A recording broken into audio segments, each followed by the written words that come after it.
part of joining the board for me, getting a chance to know the Evanston Community Foundation's work over the years. I joined right in the pandemic, and seeing how ECF rallied and was a place where community members could really focus support, financial as well as community-led support, was really inspirational. And that really inspired me to keep up my work and volunteering. And so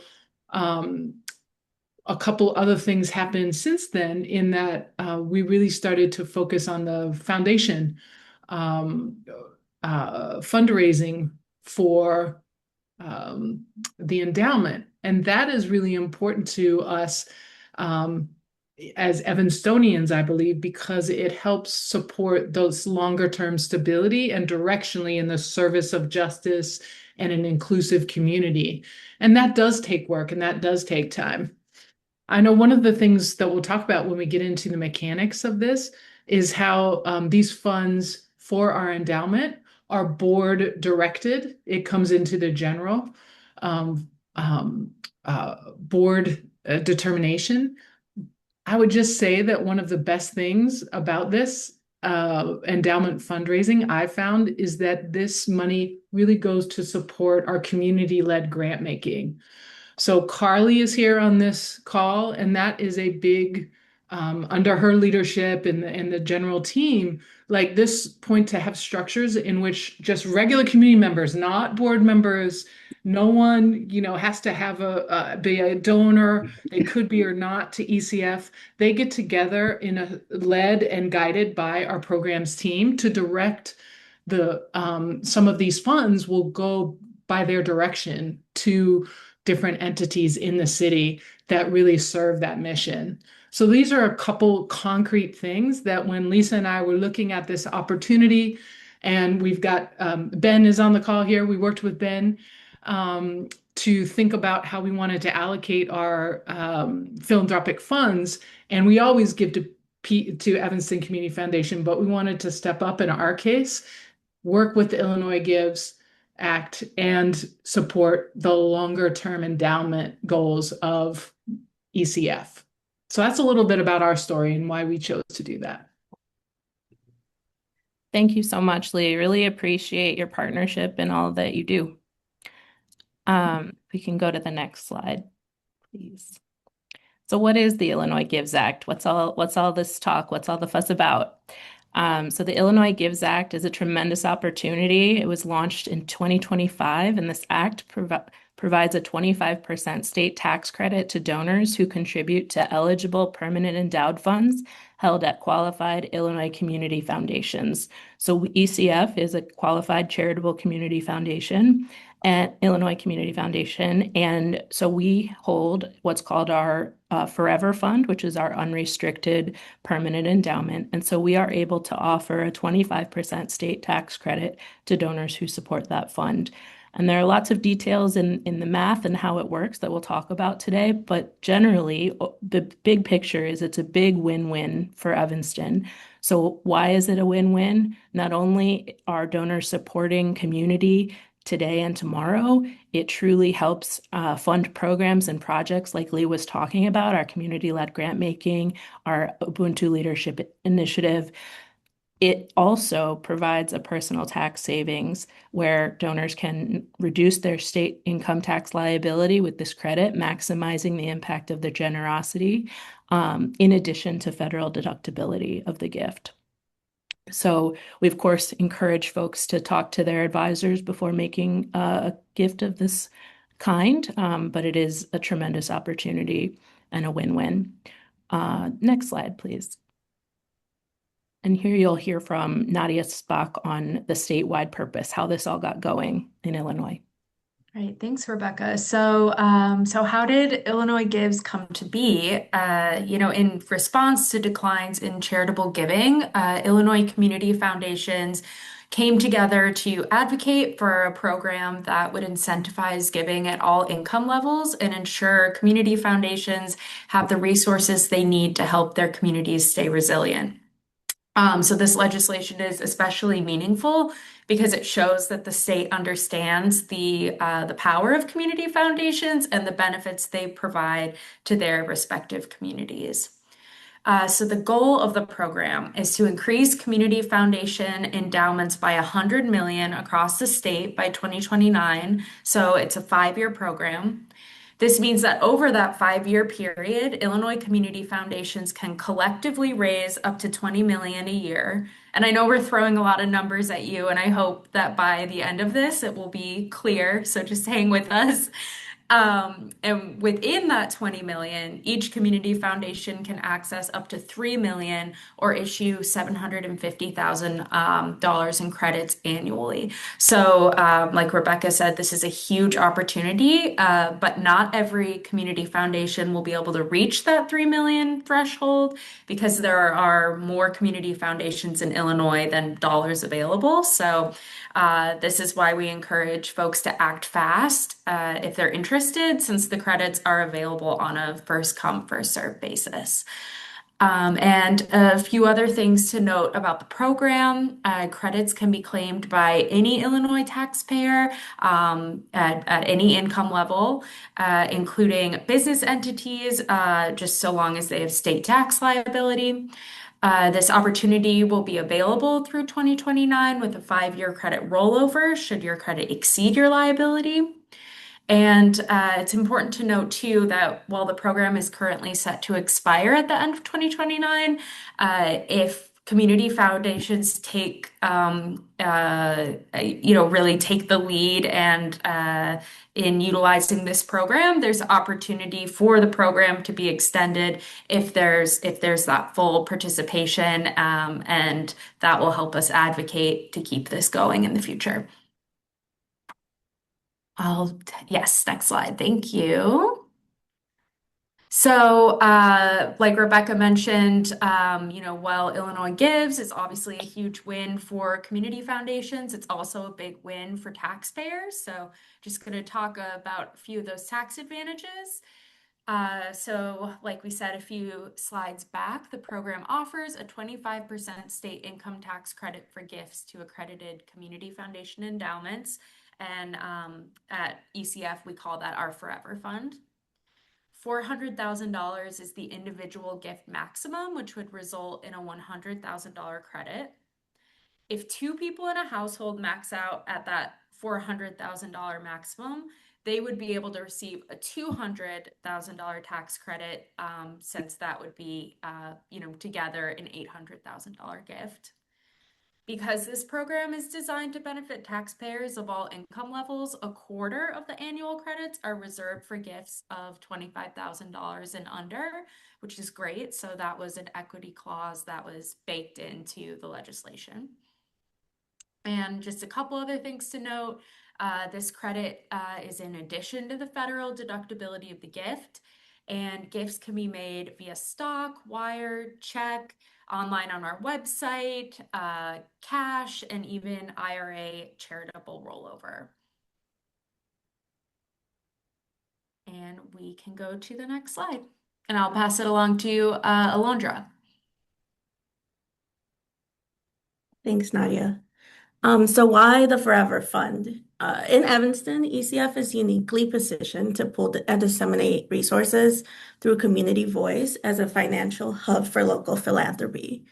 ECF's unrestricted fund, or our Forever Fund, allows us to meet the ever-changing and most present needs of Evanston, now and forever. Funds from our endowment provide a reliable, lasting income stream to our grant making, supporting ECF sustainability and the nonprofit ecosystem in Evanston. While the initial gifts to endowment are never spent, they offer perpetual impact that generates interest year after year.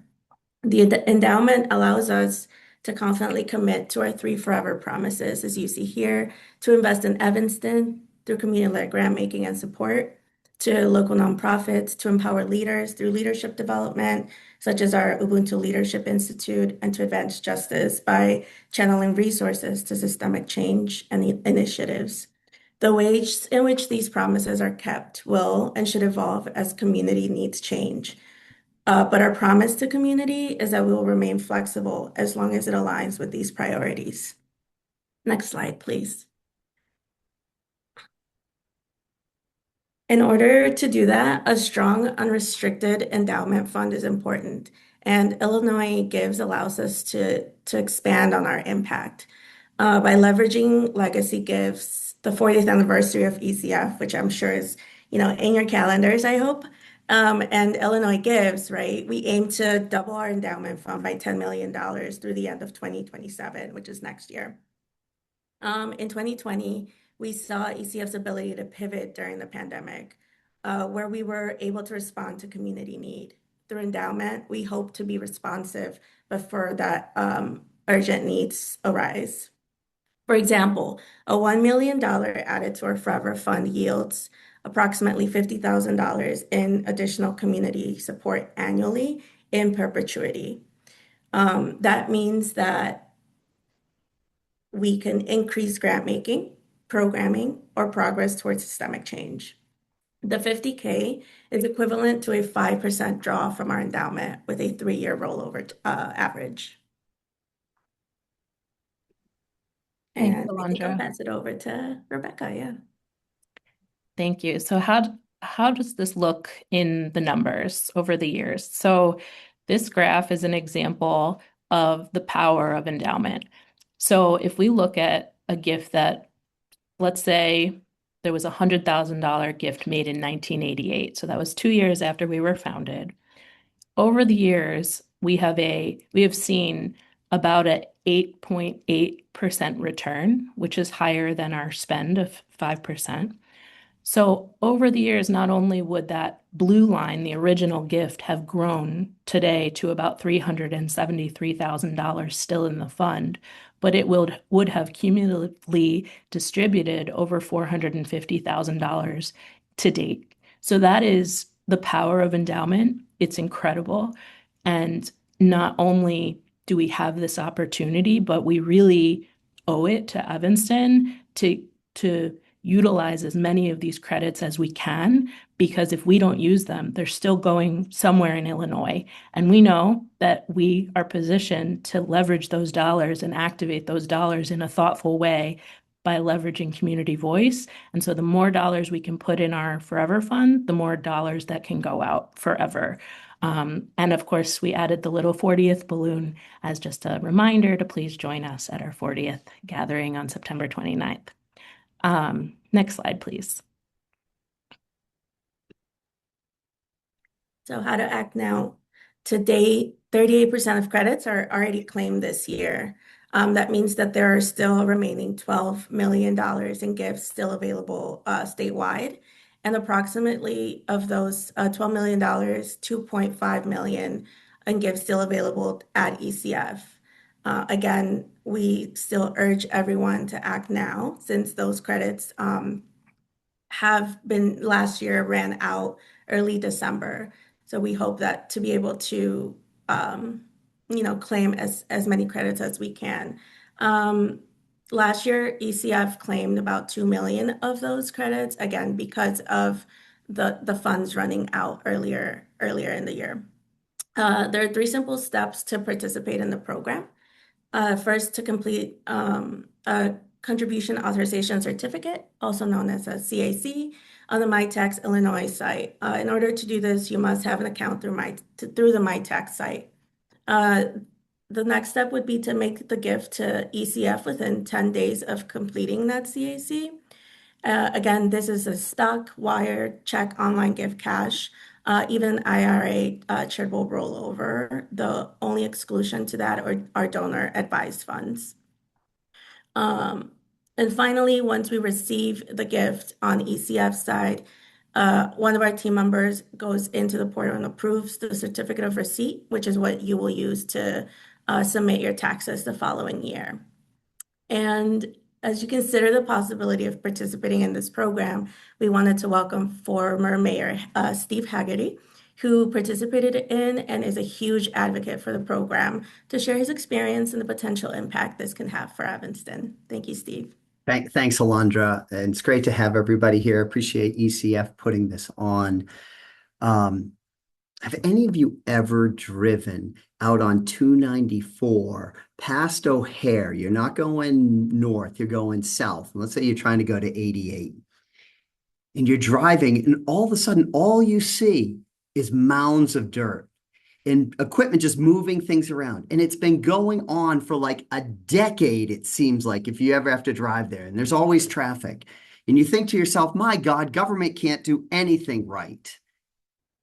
This program that we're talking about today, the Illinois Gives program, is a home run, in my opinion. And I am so proud of the legislators, the governor for signing this bill, because what's happened over the last 40 years is government is doing less and less when it comes to human services and social services, and relying on the nonprofit sector to step up and do more. This program empowers community foundations all over this state to try and increase their endowments. So again, they're putting basically if 100 million, if this program's successful, $100 million will go into these endowments. That 100 million at 5% will spin off $5 million for all these communities that's reinvested year after year after year perpetually, as Alondra said. And not only is it a good thing for these communities at a time when, again, government seems to be able to do less and less, that we need the philanthropic community to step up and do more. There's a benefit to you if you're in that situation where you've done well, you have some good income that's coming in, that you can offset that income and get a 25% tax credit. This was a no-brainer for my wife and I last year when we learned about the program. In fact, went to Saul and said, hey, what can we do to try and help get the word out in the community? And we tried to do our part last year in doing that. I want to take a step back and just talk about where we can't give the money, but I think for people that may be on this call and they may say, hey, you know what? I have a donor advised fund or I have a foundation. I'll just give us as an example, right? I'm an entrepreneur. I started a company a long time ago. My income ebbs and flows. Some years it's really good. Some years it's less good. It's still good, but it's less good. I've always believed in donor advised funds, and you can, if you're interested in that, you can talk to Rebecca. They allow for that at ECF. But the reason that I believe in donor advised funds is if you've had a good year and at the end of the year, you're like, oh my God, I feel this pressure. I need to give some money away. You can give a chunk of money right into a donor advised fund. And so that's what we do every year. And we have a couple different funds. But because of this Illinois Gives program, we've taken a step back from giving to our funds and instead have said, you know what, let's make a large contribution through Illinois Gives to the community foundation. And the beauty of that is not only are we helping Evanston, but we're sort of helping ourselves because of this tax credit that you get.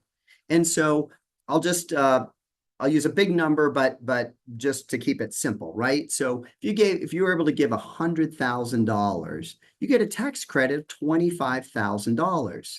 Now, if you did well this year and had a lot of income, your taxes for Illinois alone may be more than $25,000.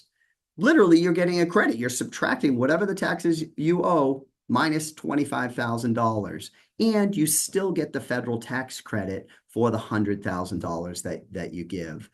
And so I'll just wrap up, and I'm happy to answer questions at the end. I know we're going to turn it over to Kirk, who knows a lot more than I do about all the intricacies of this program.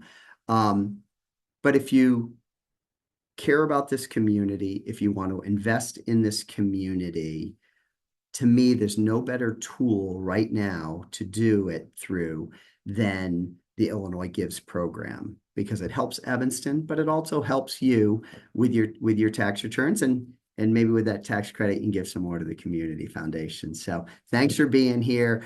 Feel free to reach out to me if you want on LinkedIn, anything like that. I'm happy to answer any questions. And I'm happy that you're here to learn about this program. Thank you. Thank you so much, Steve, not only just for what you said, but for always being, such a great partner to us in so many ways. We appreciate you very much. we can go ahead and move into our Q&A session. We do have former board chair and estate planning expert attorney Kirk Hoopengarner with us to answer any questions you may have, and he can also add some additional insight since he's an expert in the field, truly. Robbie, did we have any questions come through the chat? Yeah, we had one from Ben of just asking if there is a income phase out for the Illinois tax credit. No. So basically, and just to kind of, so it's a full credit and it's not a phase out like a lot of tax deductions and credits that are, if you earn more than like a certain amount, like $500,000, you don't get it. That's another beauty of this win-win that everyone's talking about today, including Steve, and kudos to Steve for really stepping up for the community and promoting this. The other thing I would say about the $100,000 example that Steve gave is the end of the day, if you're an itemizer on the federal side, you end up with a additional tax savings. If you were just to give $100,000 to a charity, you would get a deduction on the federal side. You don't get a deduction on the state side. You don't get a credit. So the net effect of this credit is that you end up saving taxes of about $16,000, $15,750 to be exact, is the additional tax savings for every $100,000 you contribute to the program and get the credit.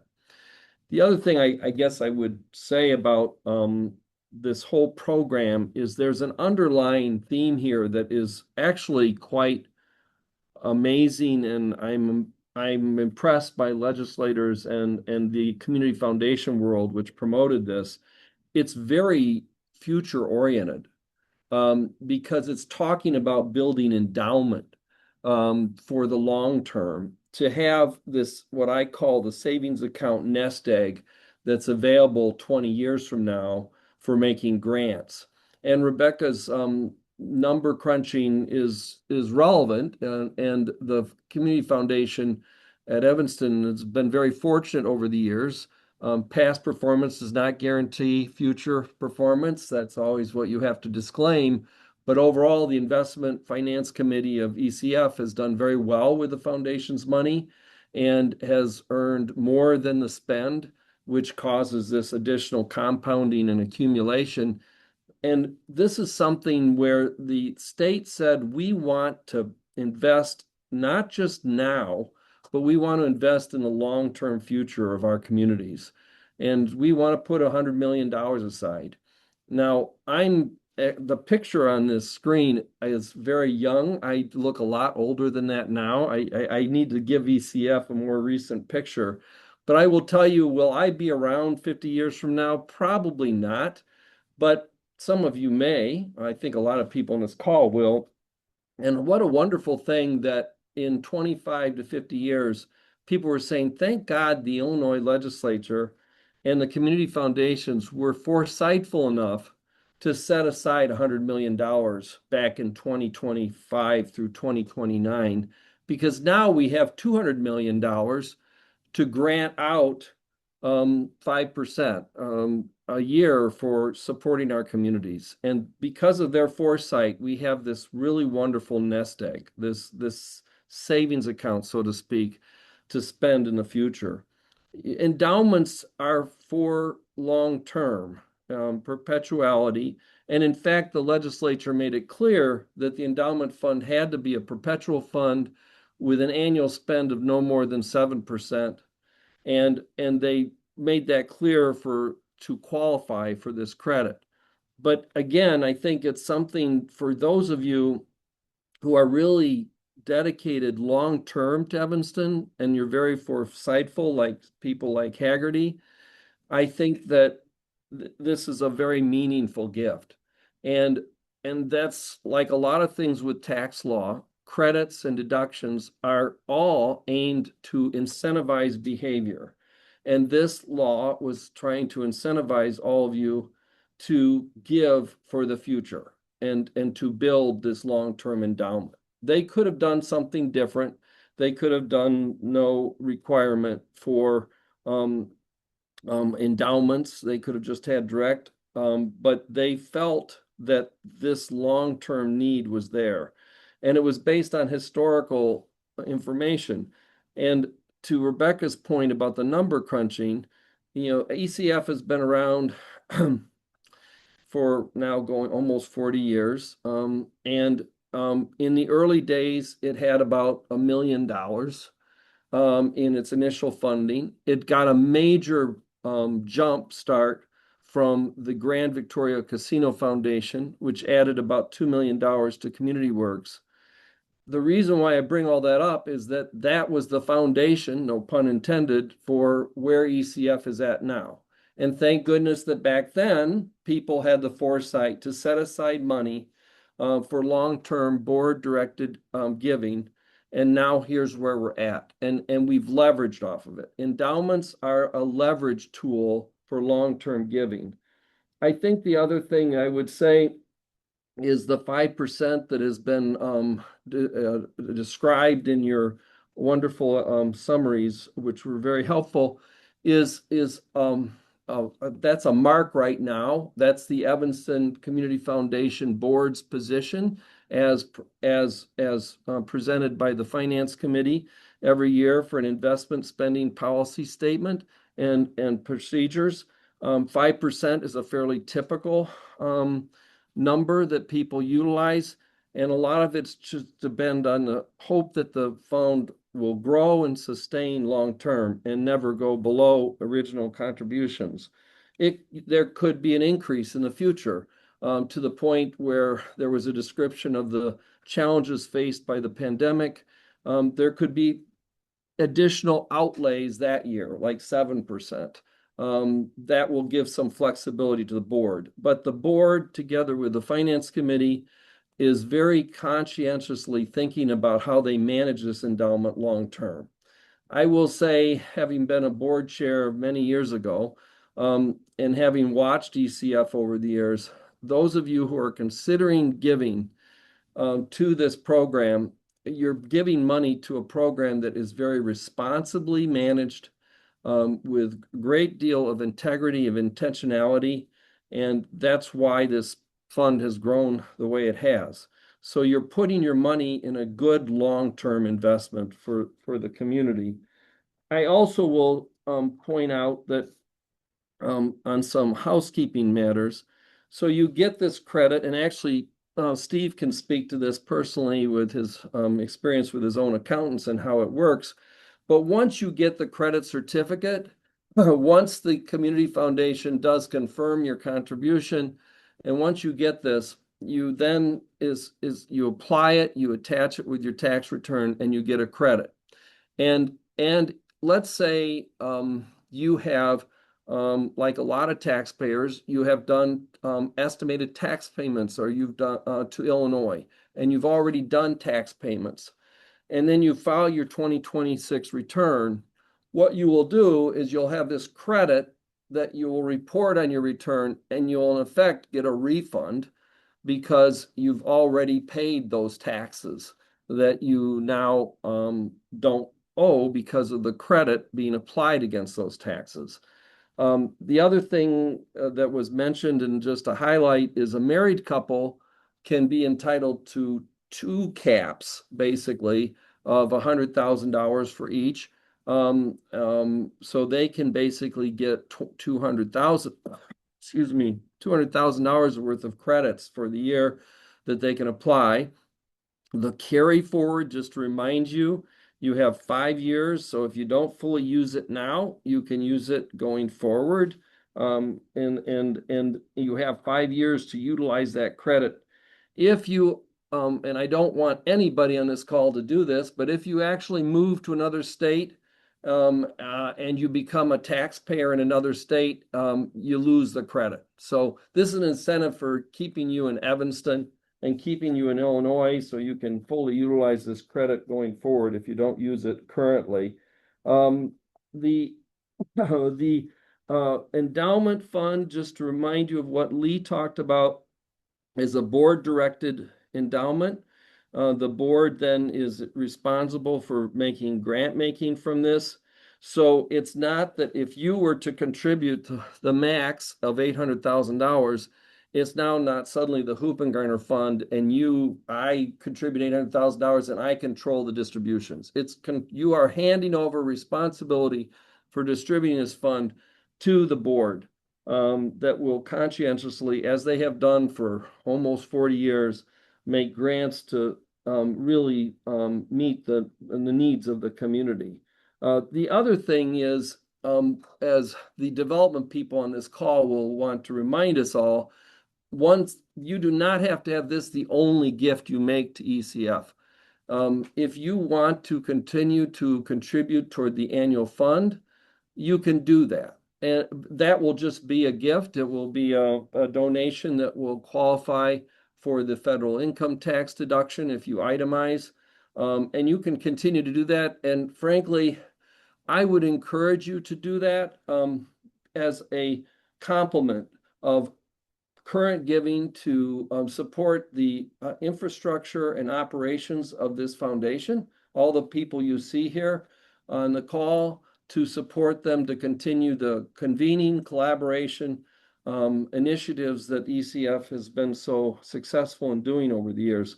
So this is not one fits all. It's not that you just give this and it's not, and then you don't do any annual additional giving.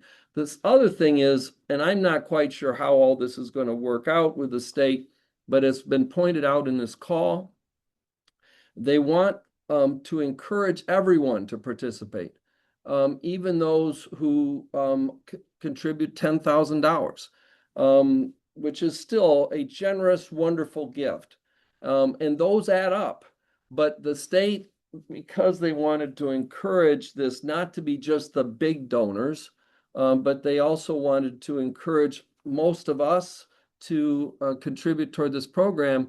There is this initiative, there's this computation that they do where they want 25% of the total credits to be given to people who give less than $25,000 to the community foundation. And so that is one other thing just to keep in mind in the back. And if you're saying, oh, well, I'm not a Carnegie, I don't have millions of dollars to give, I don't have $800,000 to give to this program, I'm not subject to those caps. Believe me, 25,000 or less adds up. If you get enough people, and part of the focus of community foundations is community support. And when I was board chair, I was all over that, I wanted a lot of people in the community to even be giving $1,000 to the community foundation because I wanted a buy-in from the community. And so that is one other thing that I would just encourage you to do. I think the only other thing that I would say about all this is I do think the point made was a valid one about the politics of this. If this goes well, then this hope will be that this will be renewed. I do think, like a lot of things in government programs, there's complications, unfortunately, that have made this a little bit wonky sometimes, and some people have said it's too complicated. But I think Steve would say he actually attested to this before, that even though sometimes getting on the Illinois tax site and getting registered, sometimes there can be some bounce back but hang in there, because once you're in, it's a fairly straightforward process. And fortunately, in your community foundation, you have a group of staff led by Sal who are on this. They're ready to jump when they get the notification that you have gotten the certificate. They're ready to file receipts for your contributions. They want to make this as easy as possible for you to document and get the credit. So I think I have not done a survey of this, and maybe Rebecca and others know more about the other foundations in the state. I used to be much more apprised of the other foundations. I will tell you, just between us, that the Chicago Community Trust kind of got behind on this. They didn't really jump into this program right away. And actually, I think ECF was kind of ahead of the game when it comes to some of the other foundations. And that's a credit to your staff here too. And I also say that I don't know, I'd be curious, but if I know Haggerty loves competition, he's a very competitive soul. One of his qualities I love about him. I think it'd be kind of interesting to see how Oak Park is doing, and some of the communities that are somewhat comparable, although nothing's like Evanston, but exactly, and see how they're doing and say, hey, we've raised, okay. Yes, excellent. Well, that's good. This chat just commented that it's surprisingly smooth, and for someone who has had to deal with tax laws for over 40 years, I'm happy to hear that, because I have found the IRS and Illinois government not always smooth in dealing with issues, and we keep on hearing about all the challenges faced by the IRS in connection with a lot of things. I will say this too, and at the risk of not getting too political, which I always do, Illinois, God bless the legislature in Illinois for doing something like this. I think it's very foresightful and really ahead of a lot of other states in trying to address something and trying to address this concept of a long-term endowment for these communities. And I think we all should be proud of our state for doing something like this. I think the challenge is just doing the type of um, presentations like we're done today to make things as simple as possible and work with people on doing these credits, getting these credits and getting it applied. And I think at the risk of being redundant, time is of the essence. If you really are interested, don't wait till December. The credits may be gone by then. And also, all the development people on this call will tell me that they love their donors, but they hate when they call them at December 15th and say, we want to make a special donation and we need you to process it. It's now when it's in the summer months, this is the time to start considering doing some of these things. And I guess the only other thing I would just again repeat what Steve said, donor advised funds, if you have been utilizing that program at ECF or otherwise, and just a reminder, ECF does offer donor advised funds.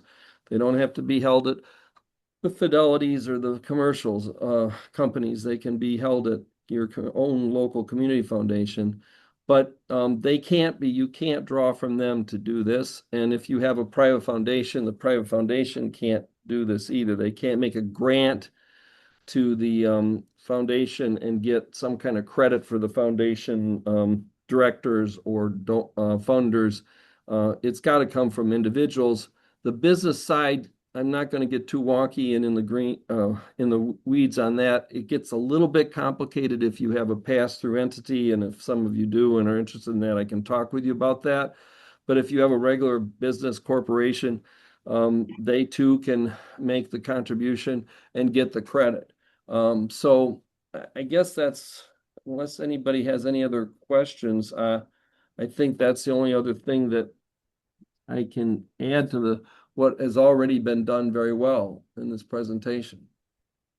Kirk, I have it's probably not an answer that you might have, but I think Rebecca or somebody else may have. You mentioned, and I think it's a good point, like don't wait to the 11th hour if you want to participate in the Illinois Gives program. You might find out there are no more credits left at that point. And so I thought, Rebecca, maybe you or whoever it is could just say, hey, here's how it rolled out last year. This year, it seems to be rolling out faster. Like at this point, more credits are taken than had occurred last year. So I don't think we can necessarily rely on last year's schedule. If you were like, oh, I put my, credit in or my donation commitment in October, maybe it worked fine last year, but that may not work this year. Do you just want to talk a bit about that? Yeah, absolutely. Thank you for the question. Thank you, Kirk, for your expertise on all that you shared. Really appreciate that. So last year we for those that are competitive and curious, we did come in second place at like early December. We just missed the last bit of the credits and got beat up a little bit. So Just so we're clear for those of you that are also competitive, we were beat out by a community foundation that represents like 8 different counties. It was the land of correct. Lincoln. It wasn't just one city like Evanston. So in my mind, we really won. Thank you, Steve. Thank you. Me too. Well, you are being recorded. I was gonna say, I wish I had that recorded. You are being recorded. Um, so for this year, we are seeing the credits go a bit quicker, and we anticipate that that will continue to do so. I think we're currently in 4th place. There is a tracker. I can share that with you all if you're interested in looking at the tracker. You can see all of the different community foundations across the board. The Alliance of Illinois Community Foundations will tell you and tell me that we're all in this together. And so all money to all community foundations are great. And I will tell you that is true. And also we are trying to get as much money into Evanston as we possibly can. So the sooner the better. And Nadia has the exact math on, I don't know if you have it handy, but we can share that with you on how much faster the credits are going this year. And I anticipate that that will continue to happen every year of the 5 years as folks learn more about how incredible this opportunity is. Were there any other questions, Robbie? Nope. I would add though as well to your last statement, a lot of the reasons why you can see in Nadia's presentation that we're at 495,000 now, and to Steve's point, is a lot of the reason why we had a lot of influx at the top of the year was because people who were denied credits at the end of last year made them super early in January, February.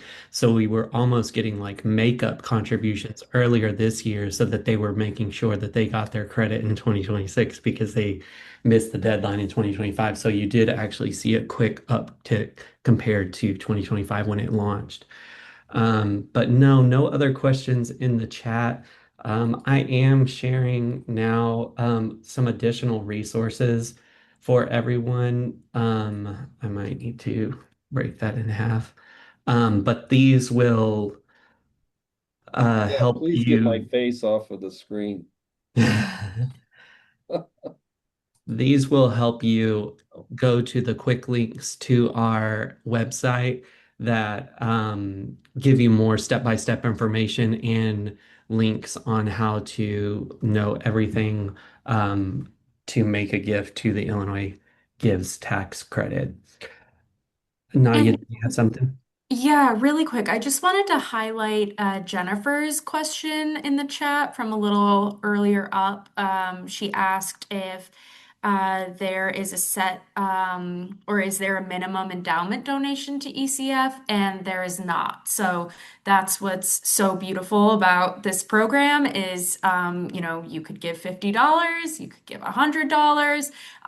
We will gladly accept gifts of any size, and you would receive that 25% credit for that.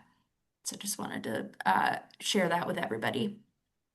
The only other Absolutely. thing on timing I would add is that the sooner you give, the better for ECF and the foundation endowment, because then it starts getting invested and starts getting that compounded return that Rebecca was talking about. So that's another, it's not really advantageous to you, but it's certainly advantageous to the endowment build. Yeah. And then I have one final parting thought to share. I've talked to a lot of people around the community about this program. I have yet to talk to someone who's like, oh, that doesn't seem like a good program. So if you're hearing about this for the first time, or even if you're hearing about this for the second time, please help spread the word, because I think that is the biggest obstacle we have, is that not enough people know about this program. And it's not like the state's promoting this program. It's not like, you see commercials on TV for it or anything like that. So it really is, on all of us to make sure that we are telling our friends and our neighbors about this program. And what I have found is that when I've done that, that's resulted in several people saying, oh, I want to be a part of this program. It's good for the community. And again, good for me. Thank you so much, Steve. I think that's absolutely right, and I think just and thank you both Kirk and Steve, for bringing your expertise and experience with the program here today. And I know our team probably has a few wrap up words to say, but I just wanted to also add, like Kirk, don't not it's not my desire to be overly political, but I do believe that I believe that like human rights and our ability to choose the nonprofit organizations in our community and all of that are beyond political things. Those are about, our values and our community's values. And, supporting a community foundation means that the nonprofits that you care about here in Evanston that you've supported will have Evanston Community Foundation's backing for as long as we have, as we're able to build out this endowment. So as long as we're here, those nonprofits have support. It means that the things that matter to our community, not the things that matter to folks who make decisions in far off places, that we're able to uphold those values on behalf of Evanston. And so, as I said before, as I started off, we're proud to be the community's foundation because we are proud to support the work, the efforts, the values, the issues that matter to Evanston. And, I think above and beyond anything, a strong endowment just really gives us the ability to dive into on that. And, if you can do that while also getting, these kind of tax credits, as has been said many times, there's just no downside to any of that. But I also think in this moment when there's so much change, I'm sure all of you have supported nonprofit organizations in Evanston before who have felt how the winds of change have impacted their funding and impacted their ability to deliver programs and all of that. And so, it's our duty, our responsibility to be here for those organizations, and it's embedded into our mission. It's embedded into who we are, and we're going to be here, like our website says, forever. And this endowment allows us to be building endowment with this tremendous opportunity allows us to be here forever in an even stronger way. And so just appreciate your time and your consideration and hope to see a few of your names coming across our ticker for supporting this program and sharing it with other folks in your world. And if you enjoyed today's session, we hope you will join us for our events coming up on the calendar. We're having a Evanston Senior Community Celebration at the Levy Senior Center on Friday, August 7th. We're going to have about a dozen of our grantees and local organizations, and that event is really aimed at offering volunteer opportunities and getting to know more organizations as well as ECF to the senior community in Evanston. And we're partnering with the Levy Center and the Levy Senior Center Foundation on that, which is a really exciting event. And as Kirk mentioned earlier, we are about to turn 40, and on Tuesday, September 29th from 5 to 7 p.m. across the street at the Crystal Ballroom and Lounge, we will be ringing in our 40th birthday, and we hope all of you will join us at that celebration as well as we look back on 40 years to see the tremendous impact that ECF has made over the years. And last but certainly not least, if you have any additional questions, you can email development@evanstonforever.org, and it will go to me, Rebecca, Alondra, Nadia, the whole team, so that one of us will get back to you regarding any questions you have on this presentation. Rebecca, do you have any final words? Yeah, I just want to thank all of you for being here today. Really grateful for you being with us, your interest, your support and partnership over the years. And a special thank you to our speakers today, Lee, Kirk, Steve. Can't thank you enough. So we are here if you have questions, and hope you had a good lunch and learn. Have a great day. Thank you very much. Thank you. Thank Bye, you. everyone. Bye-bye. Bye, everyone. Bye. Thanks, everyone.